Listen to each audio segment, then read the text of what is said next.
आपले राजगड नर्सरीमध्ये स्वागत आहे। मी तुमचा लाडका पृथ्वीराज चव्हाण। हे बुट्टी लोटन व्हरायटीचे नारळ।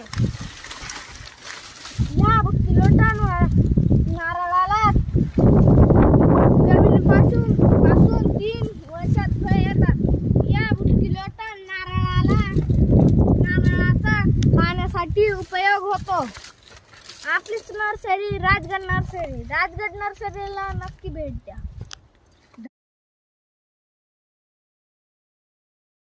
आपले राजगड नर्सरीमध्ये स्वागत आहे। मी तुमचा लाडका पृथ्वीराज चव्हाण। हे बुट्टी लोटन व्हरायटीचे नारळ। या बुट्टी लोटन नारळाला जमिनीपासून 3 वर्षात फळ येतात। या बुट्टी लोटन नारळाचा पाण्यासाठी उपयोग होतो। आपलीच नर्सरी राजगड नर्सरीला नक्की भेट द्या।